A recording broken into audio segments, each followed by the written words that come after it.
Hello everyone, আসসালামু আলাইকুম সকলকে। তোমাদের সবাইকে আমাদের মেডিকেল মাস্টার ক্লাসে স্বাগতম। তো ভাইয়া, আমরা আজকে আমাদের ফার্স্ট পেপারের চ্যাপ্টার 2 গুণগত রসায়ন এই অধ্যায়টা শুরু করার চেষ্টা করব। ওকে। সো এই অধ্যায়ে যে টপিকগুলো আছে সেটাকে আমরা দুইটা ভাগ করছি। প্রথম হচ্ছে আমাদের দ্রাব্যতার আগ পর্যন্ত যে টপিকগুলো আছে সেগুলো নিয়ে হচ্ছে আমাদের লেকচার 1। ওকে। সো চলো আমরা লেকচার 1টা শুরু করি। ওকে, আসো। তা প্রথমে আমরা দেখব পরমাণুর বিভিন্ন মডেল। ওকে, কি কি মডেল আছে সেটা নিয়ে আমরা একটু পড়াশোনা করার চেষ্টা করব। তো আমি যদি ভাইয়া পরমাণু নিয়ে কিছু ইন্ট্রোডাক্টরি কথা বলার চেষ্টা করি, তাহলে বলতে হবে প্রথমে জন ডাল্টনের কথা। তো বিজ্ঞানী জন ডাল্টন কি বলছেন? তিনি বলছেন যে যে আমাদের যত রকমের পদার্থ আছে সেটাকে দুই ভাগে ভাগ করা যায়, মৌলিক পদার্থ, যৌগিক পদার্থ। এর মধ্যে যৌগিক পদার্থকে ভাঙলে আমরা ক্ষুদ্রতম কণা পাবো অণু, এবং মৌলিক পদার্থকে ভাঙলে ক্ষুদ্রতম কণা পাবো হচ্ছে পরমাণু। এবং তিনি পরমাণুকে নাম দিলেন হচ্ছে অ্যাটম। অ্যাটম শব্দটা আসছে তোমার গ্রিক অ্যাটোমস শব্দ থেকে, যার মানে হচ্ছে অবিভাজ্য। অর্থাৎ বিজ্ঞানী ডাল্টনের মতে পরমাণুগুলো হচ্ছে অবিভাজ্য কণা, এটাকে আর ভাগ করা যাবে না। বাট পরবর্তীতে 1897 সালে একজন সায়েন্টিস্ট আসলেন যার নাম হচ্ছে জে জে থমসন। তিনি হচ্ছে একটা পরীক্ষা করলেন। তার পরীক্ষার নাম হচ্ছে ক্যাথোড রশ্মি পরীক্ষা।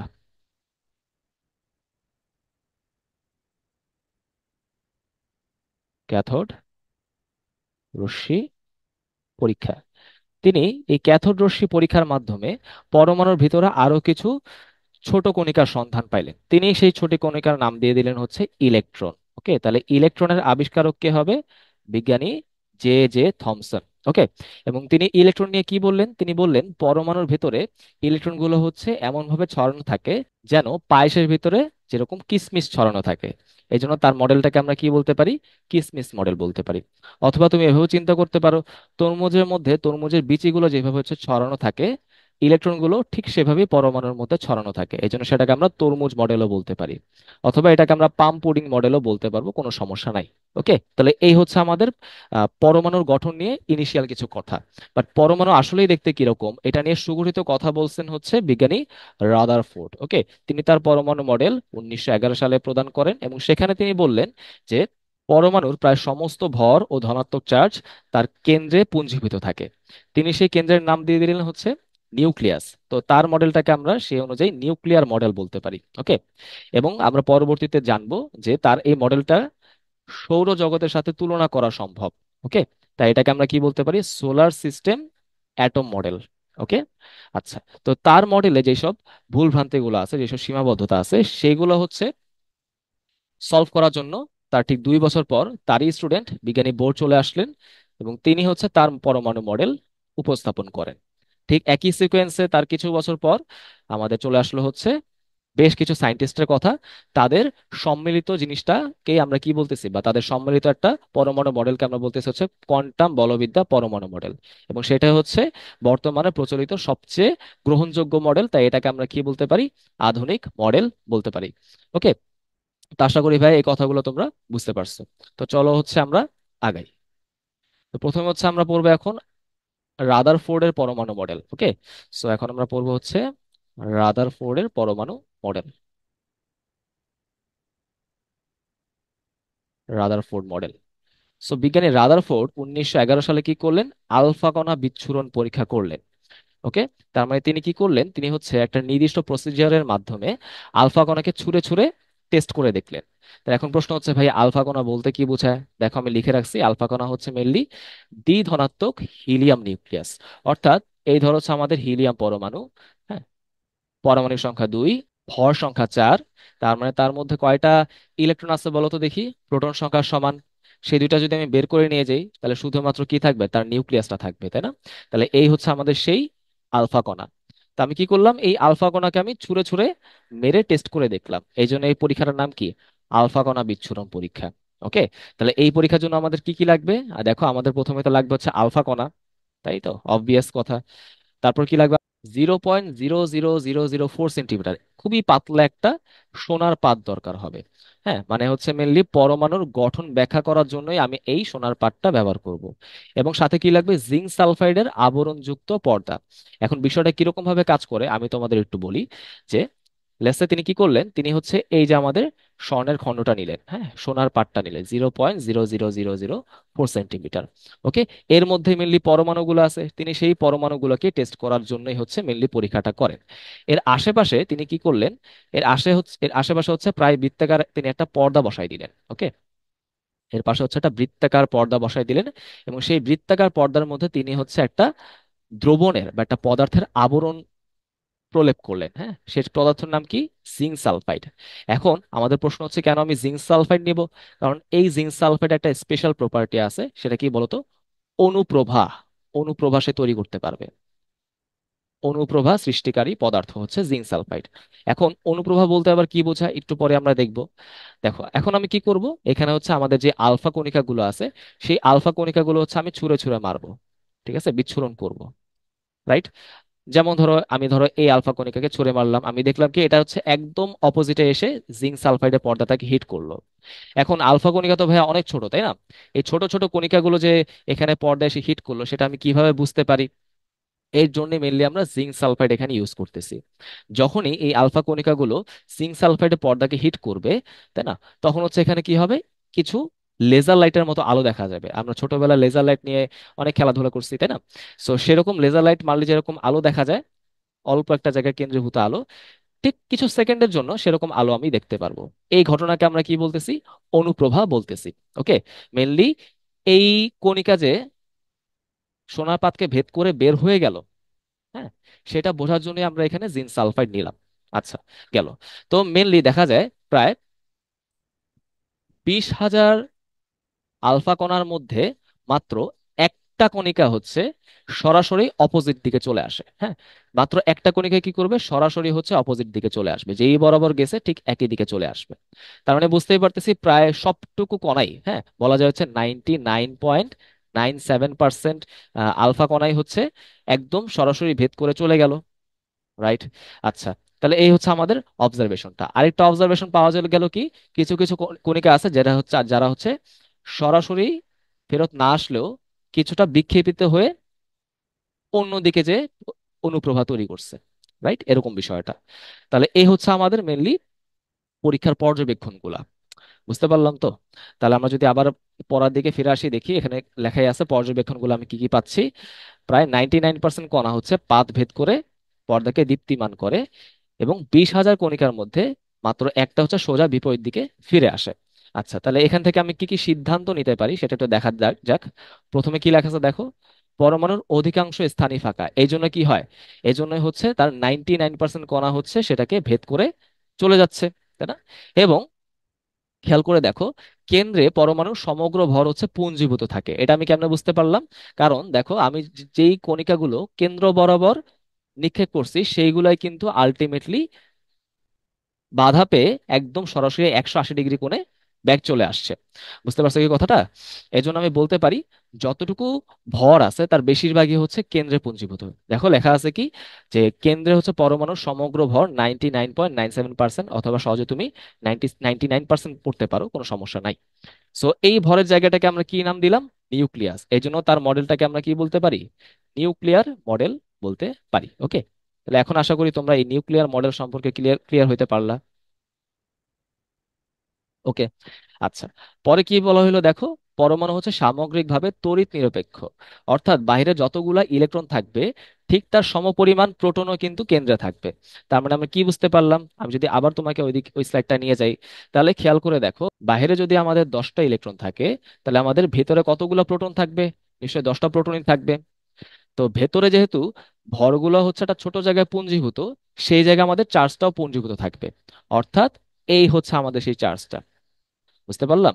তার মানে এখন আমাদের কিন্তু এই যে বিকর্ষণের যে কথাটা আমি এখানে বলছিলাম, সেই বিকর্ষণটা ক্লিয়ার হইলো। আলফা তো ভাই একটা পজিটিভ কণিকা, সেই পজিটিভ কি করলো, এই পজিটিভের কারণে বিকর্ষিত হয়ে তার গতিপথ পরিবর্তন করে ফেললো। বুঝতে পারলাম বিষয়টা? তাহলে এখান থেকে এই ডিসিশন গুলা হচ্ছে আমরা নিতে পারি। আশা করি ভাইয়া তোমরা এই কথাগুলো বুঝতে পারছো। আচ্ছা, এ প্রশ্ন হচ্ছে এখানে আমরা মডেলের মধ্যে কি কি কথা পাবো। পর্যবেক্ষণের পর হচ্ছে রাদারফোর্ড কিছু সিদ্ধান্তে উপনীত হন, সেগুলোকে আমরা কি বলি? রাদারফোর্ডের স্বীকার্য বলি। কি কি আছে দেখি একটু। নিউক্লিয়াসের সমস্ত ধনাত্মক চার্জ এবং প্রায় সমস্ত ভর 99.97% সেটা কিন্তু কেন্দ্রীভূত থাকে, কেন্দ্রের মধ্যে পুঞ্জীভূত থাকবে। ওকে। আচ্ছা, তারপর আসা হচ্ছে তড়িৎ নিরপেক্ষ, যে যত সংখ্যক প্রোটন বা যত সংখ্যক ইলেকট্রন হচ্ছে বাইরে ঘূর্ণায়মান থাকে তার সমান সংখ্যক প্রোটন কিন্তু কেন্দ্রের মধ্যে থাকবে, এই হচ্ছে আমাদের তড়িৎ নিরপেক্ষের ব্যাখ্যা। সৌরজগতের সাথে তুলনা, এখন আমি তো বলে ফেলছি ভাইয়া ইলেকট্রন তো আমাদের কি থাকবে, নিউক্লিয়াসকে কেন্দ্র করে বাইরের দিকে ঘুরতে থাকবে। এই ঘূর্ণনটা কিরকম হবে সেটা তিনি বললেন যে সৌরজগতে যেরকম গ্রহ উপগ্রহগুলো সূর্যকে কেন্দ্র করে ঘোরে, ঠিক একই রকম ভাবে ইলেকট্রনগুলো হচ্ছে নিউক্লিয়াসকে কেন্দ্র করে ঘুরতে থাকবে। ওকে, সো এই হচ্ছে আমাদের মেইনলি স্বীকার্যগুলো। তিনি এখানে ত্রিমাত্রিক গঠনের একটা ধারণা দিলেন, যাই হোক ওটা বিষয় না।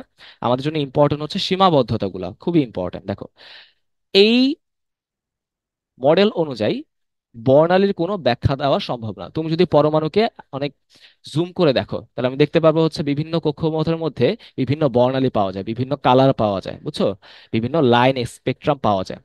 এই এখন এই কালারগুলো বা এই রংগুলো আমি কেন পাচ্ছি সেই ব্যাখ্যা কিন্তু রাদারফোর্ড দিয়ে যেতে পারেন নাই।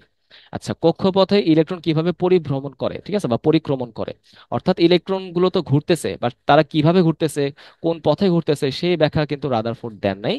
এবং এই পয়েন্টটা কিন্তু অনেক বেশি ইম্পর্টেন্ট। দেখো, ম্যাক্সওয়েলের তড়িৎচুম্বকীয় তত্ত্ব অনুযায়ী এই মডেলটা সম্ভব না। এখন ম্যাক্সওয়েলের তড়িৎচুম্বকীয় তত্ত্ব মতে কোনো চার্জিত কণিকা যদি অন্য কোনো বস্তুকে কেন্দ্র করে ঘুরতে থাকে তাহলে প্রতি ঘূর্ণনে সে হচ্ছে এনার্জি বিকিরণ করবে। তার মানে তার প্রত্যেকটা ঘূর্ণনে কি হবে, ব্যাসার্ধটা আস্তে আস্তে ছোট হইতে থাকবে। তার মানে ছোট হইতে হইতে সেটা কিন্তু এক সময় নিউক্লিয়াসে পতিত হওয়ার কথা, মানে পরমাণুর এক্সিস্টেন্সই থাকার কথা না। রাইট? তো এখন বিষয় হচ্ছে তাহলে চার্জিত কণা তো ইলেকট্রন, তাহলে ইলেকট্রন ঘুরতে ঘুরতে কেন শক্তির ক্ষয় হচ্ছে না সেটা তো রাদারফোর্ড বলে যান নাই। ওকে, এই হচ্ছে একটা সীমাবদ্ধতা। তাহলে আশা করি তোমরা এই জিনিসটা বুঝতে পারছো আমি কি বোঝাতে চাচ্ছিলাম। আচ্ছা, তাহলে এই যে সীমাবদ্ধতাগুলো, এই সীমাবদ্ধতাগুলো সলভ করার চেষ্টা করলেন বিজ্ঞানী বোর। তো বোর কি করলেন, তিনি হচ্ছে তার নিজের একটা পরমাণু মডেল দেওয়ার চেষ্টা করলেন। সেখানে আমাদের স্বীকার্য আছে হচ্ছে তিনটা। এই প্রশ্নটা কিন্তু অনেক বেশি ইম্পর্টেন্ট যে বোর পরমাণু মডেলে স্বীকার্য কয়টা। আমি কয়টা বলবো ভাইয়া? তিনটা বলবো। আচ্ছা, তো তিনি প্রথমে বলেন হচ্ছে স্থির কক্ষপথ, অর্থাৎ ইলেকট্রন গুলো হচ্ছে নির্দিষ্ট সংখ্যক কক্ষপথের মধ্যে নির্দিষ্ট নিয়মে পরিভ্রমণ করতে থাকবে। বুঝতে পারছো? আচ্ছা, তারপর আহ, কি বললেন তিনি, কৌণিক ভরবেগের কথা বললেন। যেহেতু আমাদের ইলেকট্রনগুলো নিউক্লিয়াসকে কেন্দ্র করে একটা বৃত্তাকার পথে ঘুরতে থাকে, তাই না?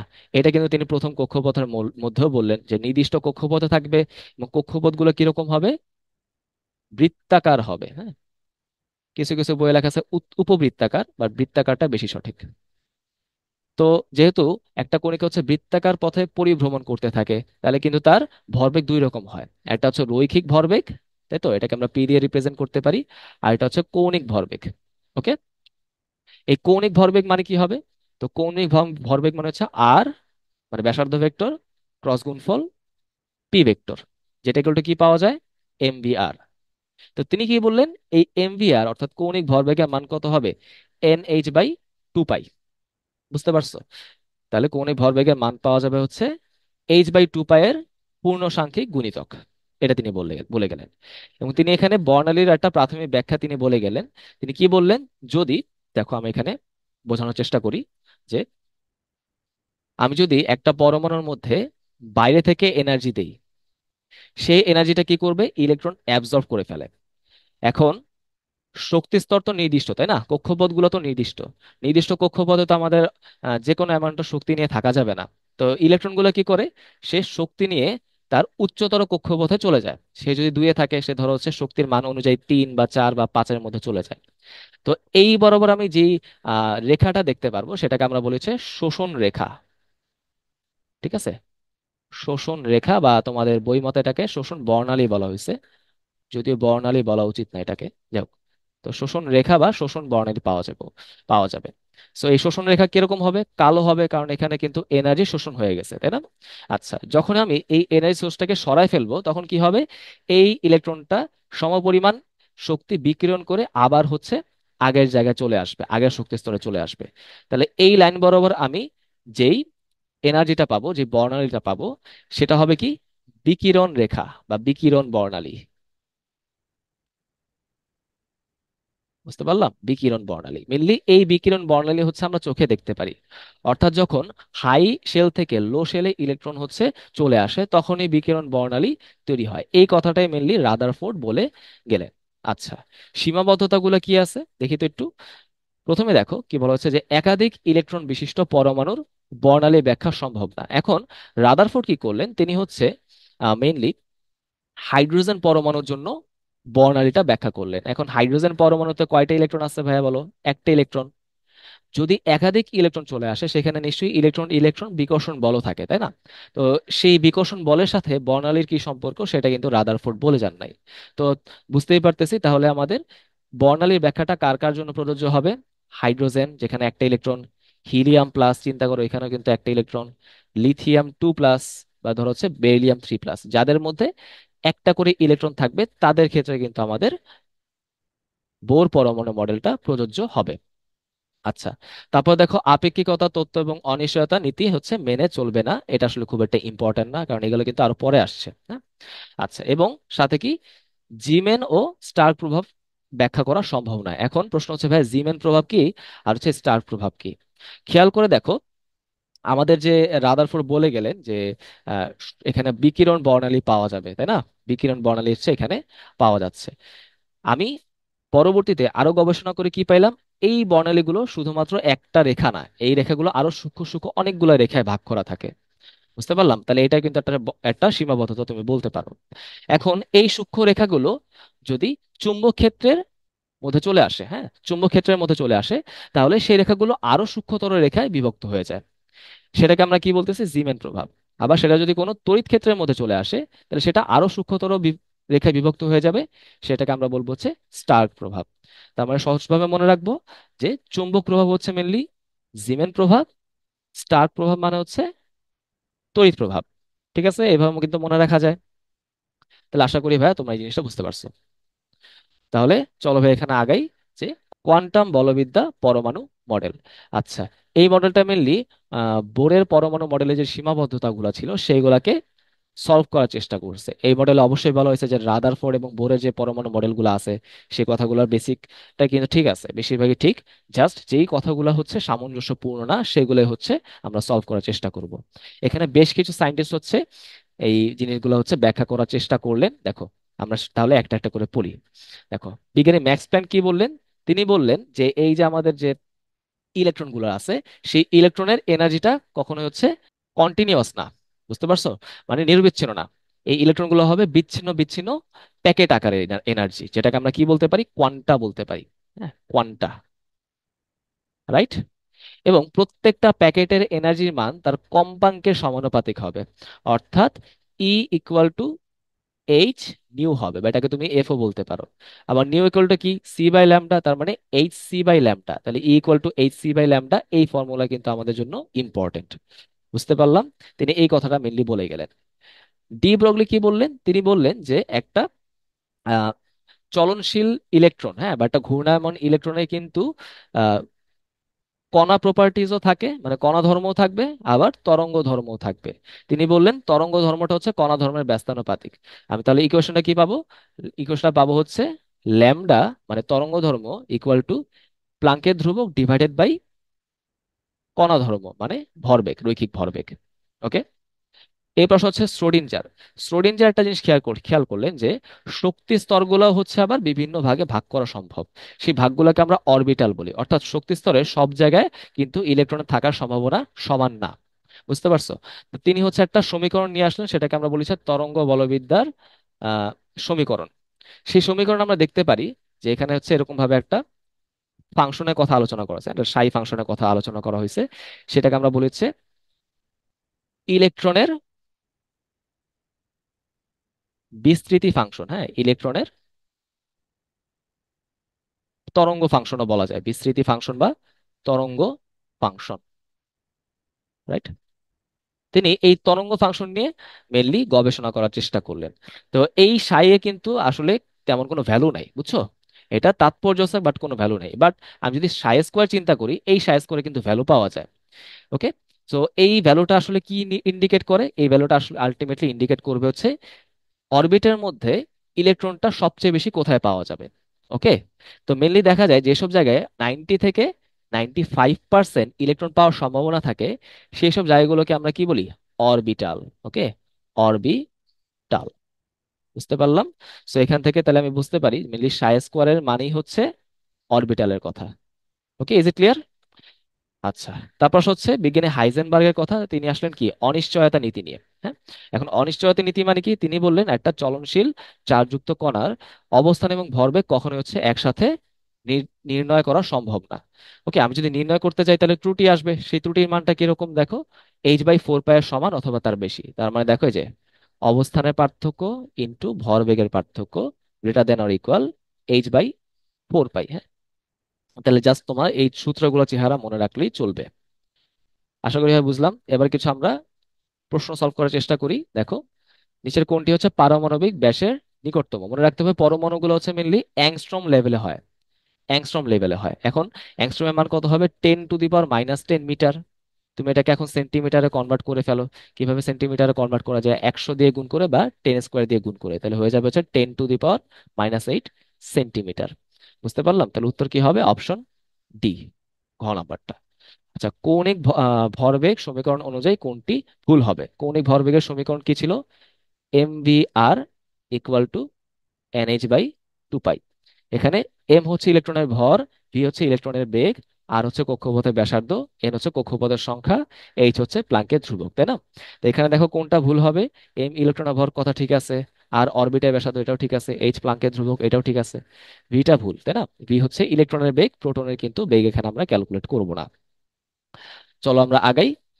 এখন আসা হচ্ছে কোয়ান্টাম সংখ্যা নিয়ে। সো কোয়ান্টাম পরমাণু বলবিদ্যা মডেল, ওইখান থেকে আমরা ইলেকট্রনের পরিচয় সূচক 4টা সংখ্যা সম্পর্কে জানতে পারি, তাদেরকে আমরা একসাথে বলতেছি হচ্ছে কোয়ান্টাম সংখ্যা। কি কি সংখ্যা সম্পর্কে জানতে পারি? প্রধান কোয়ান্টাম সংখ্যা, যেটাকে আমরা এন দিয়ে রিপ্রেজেন্ট করতে পারি। সহকারী বা অ্যাজিমুথাল কোয়ান্টাম সংখ্যা বা সমারফিল্ড কোয়ান্টাম সংখ্যা, যেটাকে আমরা এল দিয়ে ডিনোট করি। চুম্বকীয় কোয়ান্টাম সংখ্যা বা এম দিয়ে ডিনোট করতে পারি এটাকে। আর হচ্ছে ঘূর্ণন কোয়ান্টাম সংখ্যা বা এস দিয়ে সেটাকে ডিনোট করা সম্ভব। ওকে, তাহলে এই 4টা কোয়ান্টাম সংখ্যার নাম আমাদের মনে রাখতে হবে। কোনটা দিয়ে কি বোঝায় একটু পরে আমরা দেখব। তার আগে আমরা প্রশ্ন সলভ করার চেষ্টা করি। নিচের কোনটি কোয়ান্টাম সংখ্যা নয়? প্রধান হবে, সহকারী হবে, চুম্বকীয় হবে, বৈদ্যুতিক বলতে কিন্তু কোনো কোয়ান্টাম সংখ্যা নাই। পরমাণুতে একটি ইলেকট্রনের অবস্থান সম্পূর্ণভাবে তুলে ধরার জন্য কয়টি কোয়ান্টাম সংখ্যা দরকার? 4টি কোয়ান্টাম সংখ্যা দরকার। বুঝতে পারলাম? আশা করি এটা ক্লিয়ার। আচ্ছা, এবার হচ্ছে কোয়ান্টাম সংখ্যার পরিচয় নিয়ে কিছু কথা। সো আমরা যদি একবার এক নজরে দেখে ফেলি পরিচয়গুলো, তাহলে কিরকম হয় দেখো। আমরা যেটা বলতেছিলাম হচ্ছে এন, এন দিয়ে মেনলি বোঝা হচ্ছে প্রধান শক্তি স্তর। বুঝতে পারছো? প্রধান শক্তি স্তর। তার মানে এন এর মানটা অবশ্যই কি হবে, পূর্ণ সংখ্যা হবে। মানে ধরো হচ্ছে 1 হইতে পারে, 2 হইতে পারে, 3 হইতে পারে, এরকম, রাইট? এল এর মান দিয়ে কি বোঝা জানো? উপশক্তি স্তর বা তুমি বলতে পারো হচ্ছে উপকক্ষপথের সংখ্যা বা উপকক্ষপথ বোঝায়। ওকে, এবং এল এর মান কি কি হয়, 0 থেকে শুরু করে N-1 পর্যন্ত যে কোনো সংখ্যা কিন্তু এল এর মান হইতে পারে। লেটস এজিউম আমাদের এন এর মান হচ্ছে 1, তাহলে সেখানে এল এর মান কত আসবে, N-1 পর্যন্ত, মানে 1 - 1 মানে 0। তার মানে এল এর মান এখানে শুধুমাত্র একটাই থাকবে। বুঝতে পারছি? ধরো হচ্ছে এন এর মান 2, তাহলে কি কি হইতে পারে, 0 এবং 1 হইতে পারে, দুইটাই কিন্তু হইতে পারে, শুধুমাত্র এক এরকম না। তাই 3 হলে সেই মানটা কি হইতে পারে, 0, 1 এবং 2, এরকম বিষয়টা। তাহলে এন এর মানে সিগনিফিকেন্স কি আমরা কিন্তু বুঝতে পারলাম। এল এর মানে কি সিগনিফিকেন্স হবে, একটু খেয়াল করে দেখবো ভাইয়া। এখানে আমি একটু বলে দিই যে এল বলতে আসলে কি বোঝায়। এল এর মান যদি 0 আসে, সেটা বলতে আসলে মেনলি বুঝবো হচ্ছে এস অরবিটালস, এস এর মধ্যে যতগুলো অরবিটাল থাকবে সেইটা। 1 আসলে আমরা বুঝবো পি অরবিটাল, 2 আসলে বুঝবো ডি অরবিটাল, এবং 3 আসলে বুঝবো হচ্ছে এফ অরবিটাল। হ্যাঁ, এই হচ্ছে আমাদের এল এর জিনিসটা। তো এল এর যে সংখ্যাগুলো, এটা আবার সিগনিফিকেন্স আছে, আমরা একটু পরে ডিসকাস করব, আপাতত জাস্ট একটু জানলেই চলবে। এবার চলে আসা হচ্ছে এম। এমটা কি ছিল আমাদের ম্যাগনেটিক কোয়ান্টাম সংখ্যা, সেটার মান কি হয়, 0 সহ, 0 সহ -L থেকে শুরু করে +L পর্যন্ত। ওকে, তুমি যদি ধরো হচ্ছে প্রথম কক্ষপথে চিন্তা করো, তাহলে এল এর জন্য এল এর মান 0 আসলে এম এর মান কিন্তু আলটিমেটলি 0ই আসে, তাই তো? এল এর মান যদি 1 আসে, তাহলে এম এর মান কি আসবে, -1, 0 সহ +1, তিনটা মান আসে, তাই না? আচ্ছা, তাহলে চিন্তা করে দেখো, তাহলে যদি 2 আসে, সেই ক্ষেত্রে আমাদের মানটা কিরকম হয়, -2, -1, 0, +1, +2, এসব আশা করি তোমরা আগে থেকেই জানো। ঠিক আছে, তাহলে এই হচ্ছে আমাদের বিষয়টা। ওকে, আচ্ছা বলো তো এখানে ভাইয়া এম এর কতগুলা মান পাওয়া পসিবল? আমি যদি -L কাউন্ট করি তাহলে এখানে এল সংখ্যক মান পাওয়া পসিবল। প্লাস এল কাউন্ট করলে এখানে এল সংখ্যক মান পাওয়া পসিবল, সাথে হচ্ছে একটা জিরো আছে, তাহলে যোগ করে দাও। তো এখানে আলটিমেটলি পাওয়া সম্ভব 2l+1 সংখ্যক মান। ওকে, তাহলে আমি এখানে 2l+1 সংখ্যক মান পাবো। এই মান দিয়ে কি ইন্ডিকেট করে জানো? অরবিটাল সংখ্যা। অরবিটাল সংখ্যা অর্থাৎ একটা উপশক্তি স্তরে বা একটা সাবশেলে কতগুলো অরবিটাল থাকবে সেটা আমরা এম এর মান দিয়ে বুঝতে পারি। একটু খেয়াল করে দেখে ভাইয়া, যখন এল এর মান জিরো সেক্ষেত্রে আমরা এম এর মান পাই হচ্ছে একটা, জাস্ট জিরো। তার মানে কি বুঝতে পারলাম? একটা মান থাকা মানে সেখানে একটা অরবিটাল আছে। ওকে, তাহলে এখানে অরবিটাল সংখ্যা যদি আমি চিন্তা করে দেখি, তাহলে অরবিটাল আমি কতগুলো পাবো? এস এর জন্য একটা পাবো। পি এর জন্য কতগুলো আসবে? খেয়াল করে দেখো, পি এর জন্য কিন্তু তিনটা মান আসে, তাই না? রাইট, তাহলে তিন। ডি এর জন্য কত আসবে বলো ভাই, বলো তো? পাঁচটা আসবে না? পাঁচটা মান আসে। এখন আমাকে বলো এফ এর জন্য কত আসবে? এফ এর জন্য এল এর মান তিন, এই সূত্রে তুমি এল এর মান তিন বসায় দাও, সাত আসবে। তার মানে এফ এর মধ্যে সাতটা অরবিটাল আছে। এরকম ভাবে আসলে আমরা অরবিটাল সংখ্যাও কাউন্ট করতে পারি। আচ্ছা, এরপর আসো ভাইয়া, পরে আমরা টপিকে আসি যে এখানে কি বলা হচ্ছে এস। এস এ দুইটা মানই সম্ভব, একটা হচ্ছে প্লাস হাফ আর একটা হচ্ছে মাইনাস হাফ। এখন এস দিয়ে কি বোঝা জানো? ইলেকট্রনের ঘূর্ণন বোঝায়। তো একটা অরবিটালে, এটা হুন্ডের নীতিতে আমরা পড়বো, একটা অরবিটালে মাত্র দুইটা ইলেকট্রনই থাকা সম্ভব। ওকে, যদি একটা হয় আপওয়ার্ড স্পিন বা যেটা ঘড়ি কাঁটার দিকে ঘোরে এরকম যদি ইলেকট্রন থাকে, অপর ইলেকট্রনটা অবশ্যই কি হবে? Downward downward স্পিনের। ওকে, অপর ইলেকট্রনটা অবশ্যই কিসের হবে? ডাউনওয়ার্ড স্পিনের হবে। ঠিক আছে, দুইটা ইলেকট্রন কখনোই সেম প্রজাতির বা সেম প্রকৃতির হবে না। আচ্ছা, তাহলে এই হচ্ছে আমাদের কোয়ান্টাম সংখ্যা নিয়ে আলোচনা। ঠিক আছে, তাহলে দেখো এই কথাগুলো আমি এখানে সুন্দর করে লিখে রাখছি যে প্রধান কোয়ান্টাম সংখ্যার মান কি কি হতে পারে। এখানে দেখো এন এর মান যখন ওয়ান, তখন সেটা প্রথম শক্তি স্তর বোঝায়। প্রথম শক্তি স্তর মানে সেটা কোন শেল? কে শেল। ঠিক আছে, দুই এর জন্য এল শেল, তিনের জন্য এম শেল, এবং সেখানে সর্বোচ্চ ইলেকট্রন ধারণ ক্ষমতা কত? 2n²। তাহলে এই কথাটা আমি একটু বলে দিই, তাহলে মনে রাখবো আমাদের অরবিট সংখ্যা যদি হয় এন সংখ্যক, অরবিট যদি হয় এন সংখ্যক, সেই অরবিটে মোট অরবিটাল হবে হচ্ছে n²। মোট অরবিটাল কতগুলো হবে ভাই বলো? n²। তাহলে এখানে মোট ইলেকট্রন কতগুলো থাকবে? এখানে ইলেকট্রন থাকবে হচ্ছে 2n²। এবং আমরা একটু আগে দেখছি ভাইয়া অরবিটালের জন্য আরেকটা ফর্মুলা কি ছিল? 2l+1। তাহলে সেখানে মোট ইলেকট্রন কতগুলো থাকবে? 2 × 2l+1। ওকে, এগুলো মনে থাকবে আশা করি। আচ্ছা, এটা দিয়ে কি বুঝি? শক্তি স্তরের আকার বুঝি, এগুলো কিন্তু আমরা অলরেডি পড়ে ফেলছি। দেখো এল এর মান দেখো জিরো হইতে পারে, এস বোঝায়, ওয়ান হইলে পি বুঝাবে, টু হইলে ডি বুঝাবে, এগুলো কিন্তু আমরা অলরেডি পড়ছি। এটা দিয়ে আমরা উপশক্তি স্তরের আকৃতি বুঝি কিরকম। এস এর আকৃতি হয় স্ফিরিক্যাল বা গোলকের মতো। পি এর আকৃতি হয় ডাম্বেলের মতো। ঠিক আছে, ডি এর আকৃতি হয় ডাবল ডাম্বেল। এই আকৃতিগুলো কিন্তু আমাদের এখান থেকে বোঝা সম্ভব। বুঝতে পারলাম? আচ্ছা, চলো আগাই। চুম্বকীয় কোয়ান্টাম সংখ্যা বা ম্যাগনেটিক কোয়ান্টাম সংখ্যা অলরেডি দেখছি -L থেকে জিরো সহ +L পর্যন্ত। এল জিরো আসলে এম এর মান একটাই আসে, জিরো। এগুলো কিন্তু আমরা অলরেডি দেখছি, তাই না? দেখো কোন উপশক্তি স্তরে কতগুলো অরবিটাল থাকতে পারে? 2l+1 সংখ্যক। তাহলে কোন উপশক্তি স্তরে কতগুলো ইলেকট্রন থাকতে পারবে? 2l, 2 × 2l+1। যেহেতু প্রত্যেকটা অরবিটালে একটা করে ইলেকট্রন থাকতে পারে, তাহলে মনে রাখবো যে কোন শক্তি স্তরে কতগুলা ইলেকট্রন থাকতে পারে? 2n²। কোন উপশক্তি স্তরে কতগুলা ইলেকট্রন থাকতে পারে? 2 × 2l+1। ওকে ভাইয়া, ক্লিয়ার বিষয়টা? এটার তাৎপর্য কি? এটা দিয়ে আমরা অরবিটালের ত্রিমাত্রিক দিক বিন্যাস বুঝতে পারি, অর্থাৎ ইলেকট্রনগুলো হচ্ছে কোন অক্ষ বরাবর সাজানো থাকে সেটা আমরা বুঝতে পারি। দেখি কিছু প্রশ্ন সলভ করার চেষ্টা করি। নিচের কোন উপশক্তি স্তরের অরবিটালের সংখ্যা ভুল? খেয়াল করে দেখো, আমরা কিন্তু শিখছিলাম এস এর জন্য অরবিটাল হয় একটা, পি এর জন্য হয় তিনটা, ডি এর জন্য হয় পাঁচটা, এবং এফ এর জন্য হয় সাতটা, তাই না? দেখো কোথায় ভুল আছে। এফ এর জন্য কি ছয়টা? না, এটাই ভুল, তার মানে এটাই উত্তর। এস এর জন্য এক, পি এর জন্য থ্রি ঠিক আছে, ডি এর জন্য ফাইভ ঠিক আছে। পি উপশক্তি স্তরের অরবিটাল সংখ্যা কত? দেখো তিনটা, তাহলে উত্তর হচ্ছে তিন। চলো তাহলে আগাই। ঘূর্ণন কোয়ান্টাম সংখ্যা, এটা দিয়ে এটা মিলিয়ে প্লাস হাফ আর হচ্ছে মাইনাস হাফই হয়, ইলেকট্রনের ঘূর্ণন বোঝায়। নিচে কোন কোয়ান্টাম সংখ্যা দ্বারা ইলেকট্রন নিজ অক্ষে ঘূর্ণনের প্রকৃতি জানা যায়? নিশ্চয়ই এটা হচ্ছে ঘূর্ণন কোয়ান্টাম সংখ্যা দ্বারা। ঠিক আছে, এটা হচ্ছে এস দ্বারা। চলো আগাই। আচ্ছা, এবার দেখো হচ্ছে এখানে আমাদের বেশ কিছু কথা লেখা আছে, এই কথাগুলো দিয়ে কি বোঝায়? মেনলি আমরা কি পড়ছিলাম ভাইয়া? আমরা কিন্তু এখানে অরবিটালের জন্য যে এল এর মানটা আছে, উপশক্তি স্তরের জন্য যে এল এর মানটা, সেটা আমরা দেখছিলাম। আমরা দেখছিলাম কি এল এর মান জিরো হইলে সেটা এস বুঝায়, ওয়ান হলে পি বুঝায়, টু হলে ডি বোঝায় এবং থ্রি হলে এফ বোঝায়। এখন বিষয় হচ্ছে এলটা কেন জিরো থেকে শুরু হইলো, ওয়ান থেকে শুরু হলে কি সমস্যা? মেনলি এল দিয়ে তার নোডাল তল সংখ্যা বোঝায়, ঠিক আছে? নোডাল তল সংখ্যা বোঝায়। এখন মনে রাখতে হবে নোড আর নোডাল তল কিন্তু সেম জিনিস না, নোডাল প্লেন সেম জিনিস না।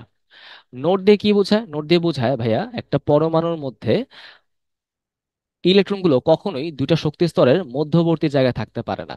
ঠিক আছে, ধরো হচ্ছে এই আমাদের পরমাণুটা, এটা আমাদের একটা শক্তি স্তর, এটা ধরো আমাদের আরেকটা শক্তি স্তর। ইলেকট্রন হয় এই শক্তি স্তরে থাকবে অথবা এই শক্তি স্তরে থাকবে, এদের মাঝখানে বা মধ্যবর্তী কোনো শক্তি স্তরে থাকা সম্ভব না। অর্থাৎ দুটা শক্তি স্তরের মধ্যবর্তী যে জায়গাটা যেখানে ইলেকট্রন থাকা সম্ভব না সেটা হচ্ছে নোড। একটা পরমাণুর মধ্যে n-1 সংখ্যক নোড থাকা পসিবল। ওকে, এই হচ্ছে আমাদের বিষয়টা। আর নোডাল প্লেনটা মেনলি হচ্ছে অরবিটালের জন্য প্রযোজ্য। অরবিটালে যেই জায়গাটা হচ্ছে কোনো ইলেকট্রন থাকা সম্ভব না সেটাই হচ্ছে নোডাল প্লেন। খেয়াল করে দেখো, এস এর অরবিটালের মধ্যে সব জায়গায় সমান পরিমাণে ইলেকট্রন থাকতে পারে, তাই এখানে কিন্তু কোনো নোডাল প্লেন নাই। পি এর মধ্যে দেখো গঠনটা কিরকম, এরকম ডাম্বেলের মতো। তার মানে এটা মাঝখান বরাবর এমন একটা জায়গা আছে যেখানে ইলেকট্রন থাকার সম্ভাবনা প্রায় 0%। হ্যাঁ, মানে প্রায় নাই বললেই চলে। এই জায়গাটাকে আমরা কি বলতেছি? নোডাল তল। একটা আছে বলেই এল এর মান এক। ডি এর জন্য তাহলে নোডাল তল কয়টা? দুইটা। এফ এর জন্য কয়টা? তিনটা। তাহলে ওই অরবিটালের লোব কয়টা হবে? 2 টু দি পাওয়ার n বসাই দিলে কিন্তু আমি লোব সংখ্যা পেয়ে যাবো, তাই না? যেমন ধরো পি এর এখানে দুইটা লোব আছে, এখানে একটা, এখানে একটা। এই হচ্ছে আমাদের বিষয়টা। আশা করি ভাই বুঝতে পারলাম। চলো আমরা আগাই। এবার আমরা পড়বো হচ্ছে পরমাণুর মূল কণিকা নিয়ে। ওকে। আচ্ছা, এখন যেহেতু আমরা পরমাণুকে ভাঙছি, ভাঙার পর আমরা বেশ কিছু কণিকা পাইলাম। এই কণিকাগুলোর মধ্যে যেগুলো হচ্ছে প্রায় সব ধরনের পরমাণুর মধ্যে পাওয়া যায় তাদেরকে আমরা মূল কণিকা বলি। এখন এই মূল কণিকাকে আমরা তিনটা ভাগে ভাগ করতে পারি: স্থায়ী কণিকা, অস্থায়ী মূল কণিকা এবং কম্পোজিট কণিকা। তো এই স্থায়ী কণিকার মধ্যে কি আছে? ইলেকট্রন, প্রোটন এবং নিউট্রন। পেন দিয়ে আমি মনে রাখতে পারি, প্রোটন, ইলেকট্রন, নিউট্রন।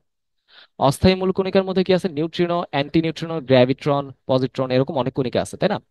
ওটা আমাদের পড়ার দরকার নেই, কারণ আমরা পড়বো কি, আমরা পড়বো মেনলি স্থায়ী কণিকা এবং কম্পোজিট কণিকা, তাহলে আমাদের অস্থায়ীটা আর লাগবে না। তো কম্পোজিটের মধ্যে কি আছে? আলফা কণা এবং ডিউটেরন কণা। সো আলফা কণা সম্পর্কে কিন্তু আমরা অলরেডি জেনে গেছি, আলফা কণা হচ্ছে দ্বিধনাত্মক হিলিয়াম নিউক্লিয়াস, তাই তো? রাইট। আর ডিউটেরন কণাটা কি ভাইয়া? আমরা কিন্তু ডিউটেরিয়াম সম্পর্কে জানি। ডিউটেরিয়াম কি ছিল বলো? একটা নিউট্রন যুক্ত হাইড্রোজেন পরমাণু, তাই না? হাইড্রোজেন পরমাণু একটা আইসোটোপ। তো এখান থেকে যদি আমি ভাইয়া একটা ইলেকট্রন বের করে নিয়ে যাই, তাহলে যেই আয়নটা তৈরি হয় সেটা হচ্ছে আমাদের ডিউটেরন। বুঝতে পারলাম?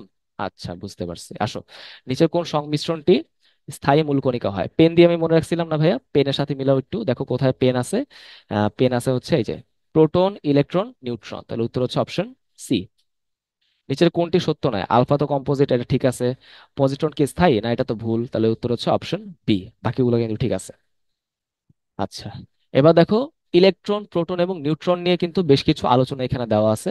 আমরা এখান থেকে কি পড়বো? আমরা পড়বো মেনলি কোন কণিকার ভর কত, কোন কণিকার চার্জ কত এবং কোনটাকে আবিষ্কার করছে। হ্যাঁ, সো আবিষ্কারের নাম যদি আমাদের মনে না থাকে, তাহলে হচ্ছে আমি তোমাদের একটা ছন্দ দিয়ে দিই, এটা দিয়ে তুমি মনে রাখতে পারো। ছন্দটা হচ্ছে এরকম যে ইট পরে নিচে, ইট পরে নিচে। ওকে। ইলেকট্রন আবিষ্কার করলো থমসন, প্রোটন আবিষ্কার করলো রাদারফোর্ড এবং নিউট্রন আবিষ্কার করলো চ্যাডউইক। ওকে, আশা করি এটা মনে থাকবে। আচ্ছা, চলে আসো, এখানে কি কি দেওয়া আছে দেখি। ইলেকট্রনটা কে আবিষ্কার করছে? বিজ্ঞানী জে জে থমসন, ক্যাথোড রশ্মি পরীক্ষার মাধ্যমে 1897 সালে, তাই না? আচ্ছা, এটার ভর কত? 9.1 10⁻²৮ গ্রাম, খুবই ইম্পর্টেন্ট। ওটার চার্জ কত? -1.6 10⁻−19 কুলম্ব, অথবা -4.8 10⁻10 ইএসইউ, ইলেকট্রোস্ট্যাটিক ইউনিট। এগুলো কিন্তু সবগুলো ইনফরমেশন আমাদের জানা দরকার। প্রোটনটা আবিষ্কার করছে হচ্ছে বিজ্ঞানী রাদারফোর্ড। এটা ভর হচ্ছে 1.673 10⁻24 গ্রাম। ওটা চার্জ হচ্ছে ইলেকট্রনের ঠিক উল্টা, 1.+1.6 10⁻−19 কুলম্ব। তারপর দেখো, নিউট্রন আবিষ্কার করছে বিজ্ঞানী চ্যাডউইক। ভর হচ্ছে প্রোটন থেকে সামান্য বেশি, 1.675 10⁻24 গ্রাম। এবং তার কিন্তু কোনো চার্জ নাই, তাহলে চার্জ নিরপেক্ষ কণাকে নিউট্রন, খুবই ইম্পর্টেন্ট। আচ্ছা, প্রথম প্রশ্ন দেখো কি বলা হয়েছে, ক্যাথোড রশ্মি কি? এটা মেনলি হচ্ছে উচ্চ গতিসম্পন্ন ইলেকট্রন, ঠিক আছে? যেহেতু ক্যাথোড রশ্মি হচ্ছে ইলেকট্রন, তো আমি বুঝতেই পারলাম যে ইলেকট্রনের আবিষ্কার কিন্তু ক্যাথোড রশ্মি থেকেই হয়েছে। খুব সিম্পল। ইলেকট্রনের ভর কত আমরা কিন্তু একটু আগে পড়ছি ভাই, 9.1 10⁻⁻28 গ্রাম। তাহলে 10⁻31 কেজি হবে। তাই তো, বিষয়টা তো এরকমই তো। কেজি থাকলে কিন্তু কনফিউজ হওয়া যাবে না। নিউট্রন কে আবিষ্কার করছে? চ্যাডউইক। আচ্ছা, চলো আগাই। আচ্ছা, এবার আসা হচ্ছে আইসোটোপ, আইসোবার এবং আইসোটোন, এই জিনিসগুলা খুব ইজি মনে রাখবো যে যদি দুইটা স্যাম্পলের মাঝখানে বা দুইটা পরমাণুর মধ্যে প্রোটন সংখ্যা সমান হয়, নিউট্রন সংখ্যা ভিন্ন থাকে, তাহলে সেটাকে আমরা কি বলতে পারি? আইসোটোপ। যদি ভা বার দিয়ে মনে রাখবো, যদি ভর সংখ্যা সমান হয়, প্রোটন বা নিউট্রন সংখ্যা অসমান হয়, সেটা হচ্ছে আইসোবার। এবং দিয়ে এখানে মনে রাখবো, যদি আমাদের নিউট্রন সংখ্যা সমান হয়, প্রোটন সংখ্যা যদি সমান না হয়, সেটা হচ্ছে আমাদের আইসোটোন। কিভাবে মনে রাখতে হবে বুঝলাম। আচ্ছা দেখো, এখানে কি লেখা আছে যে পরমাণুর ভর সংখ্যা যদি একই হয়, বার দিয়ে ভর মনে রাখতে বলছিলাম, তাহলে এটা কি হবে? আইসোবার হবে। শেষ। আচ্ছা, নিচের কোনটির আইসোটোপ একটি? দেখো, কার্বনের কিন্তু বিভিন্ন আইসোটোপ থাকে। কার্বন 12 আইসোটোপ আছে, 13 আছে, 14 আছে। ক্লোরিনের কিন্তু বিভিন্ন আইসোটোপ আছে। ক্লোরিন তোমার 35 আছে, তোমার 36 আছে, 37 আছে। হ্যাঁ, হাইড্রোজেনে কিন্তু 1 থেকে 7, মোট 7টা আইসোটোপ আছে। কিন্তু সোডিয়ামের কিন্তু কোনো আইসোটোপ নাই, মানে সোডিয়াম নিজে হচ্ছে একাই। হ্যাঁ, একাই একটা আইসোটোপ। তাহলে উত্তর হচ্ছে অপশন ডি। মুখস্থ জ্ঞান ছিল এটা। আচ্ছা, এরপর হচ্ছে পারমাণবিক সংখ্যা বলতে কি বোঝায়? মেনলি প্রোটন সংখ্যা হচ্ছে পারমাণবিক সংখ্যা। পারমাণবিক ভর সংখ্যা বা অনলি ভর সংখ্যা বলতে কি বোঝায়? প্রোটন এবং নিউট্রনের যোগফল। বাট আপেক্ষিক পারমাণবিক ভর বলতে কি বোঝায়? মেনলি যেহেতু এটা একটা রিলেটিভ ওয়েট, তাই না, এটা রিলেটিভ ভর, এটা হচ্ছে আমরা একটা আদর্শ মান দিয়ে তুলনা করে দেখব। একটা পরমাণুর প্রকৃত ভরকে যদি আমরা কার্বন 12 আইসোটোপের 1/12 ভর দিয়ে ভাগ করে দেই, তাহলে যেই পরিমাণটা আমরা পাবো সেটাই হচ্ছে আপেক্ষিক পারমাণবিক ভর। যেমন ধরো, আমি যদি সোডিয়ামের কথা বলি, সোডিয়ামের যে প্রকৃত ভর সেটাকে যদি আমরা এই পরিমাণটা দিয়ে ভাগ করে দিই, তাহলে কত পাবো? সেটাকে আমরা 23 পাবো। এখন আমাকে বলো হতে ভাইয়া যে এখানে কি কোনো একক থাকবে? উত্তর হচ্ছে না। কারণ উপরে আমাদের গ্রাম, নিচে হচ্ছে আমাদের গ্রাম, গ্রাম গ্রাম কাটাকাটি যায়, তাই না? তার মানে আপেক্ষিক পারমাণবিক ভরে কিন্তু কোনো একক নাই, এটা হচ্ছে ইউনিটলেস। ইউনিটলেস, ওকে, বুঝতে পারলাম। এই কার্বন 12 আইসোটোপের 1/12 ভর কত আসে? 1.6605 10⁻⁻24 গ্রাম, মানে 10⁻⁻27 কিলোগ্রাম। এটাকে আমরা 1 mu বা অ্যাটমিক মাস ইউনিট বলতে পারি। আবার এটাকে আমরা 1 ডাল্টনও কিন্তু বলতে পারি। তাহলে দেখি ভাই প্রশ্নে কি বলা হয়েছে। 1 ডাল্টন সমান কত আসবে? একটু আগে দেখলাম 1.6605 10⁻⁻24 গ্রাম, তাহলে উত্তর হচ্ছে অপশন সি। বুঝতে পারলাম।